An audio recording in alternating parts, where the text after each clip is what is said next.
My name is Emily Cullen, and I'm the Mescal UL50 Poet in Residence at the University of Limerick's Creative Writing programme.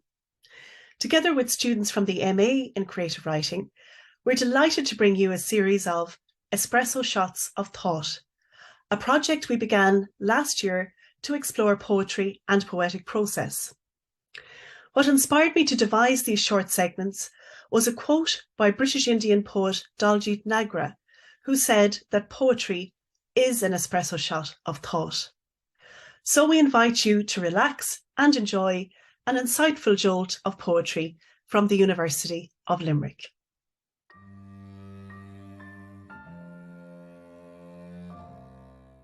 Hello, my name is Michelle Ivy Alwedo, a poet from Uganda. I am delighted to call to your attention today one of my favorite poetic devices, alliteration. Alliteration is the artful repetition of consonant sounds, particularly at the beginnings of words, that adds a musical quality to verse. It is like a gentle melody woven into the fabric of poetry. Alliteration serves multiple purposes, but today we shall be tackling three. Firstly, alliteration enhances the musicality of poetic lines by making them pleasing to the ear. Alliteration acts as a conductor orchestrating a symphony of sounds within a poem. Its rhythmic quality can draw readers into the melodic flow of language and heighten their emotional engagement with the text. All examples and extracts that we shall be using today shall be from poems that I have written and published. The first example is Oath to Self. In words written as webs, weaving into worlds where tales are told too often, they start to think themselves alive. In delicate dew droplets dancing down as dawn inhales earth's morning.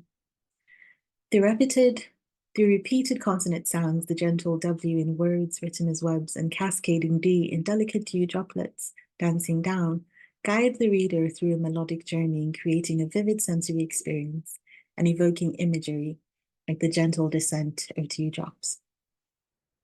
Secondly, alliteration helps to create memorable lines that linger in the reader's mind. An example shall be taken from Ocean Ode. Colossal currents continuously caress the coast. Waves fervently slash against shore, searching with such vehemence for your presence, any slight trace. In this poem, the repeated consonant sounds are C, V, and S. And they all serve a purpose. The sea in colossal currents and continuously caress the coast create a sense of power and continuity, echoing the relentless motion of the ocean.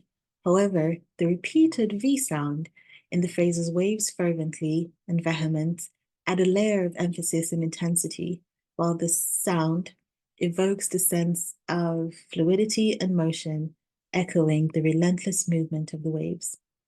Our third and last importance of alliteration is it adds texture and depth to the imagery portrayed in a poem.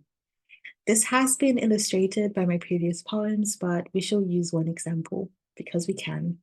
And this poem is titled Wraith.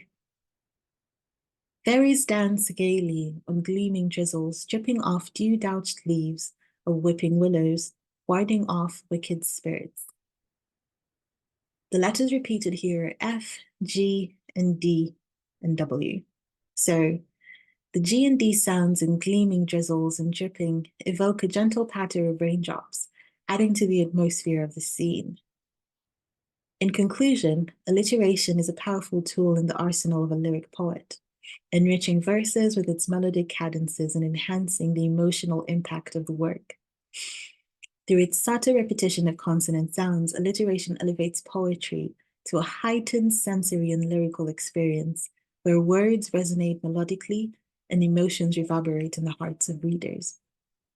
However, one important thing to note is the alliteration you choose should serve as the subject of your poem and should chime with the particular detail or atmosphere you're trying to convey. This way, it is able to enrich the euphony. Finally, I urge you to ask yourself one simple question.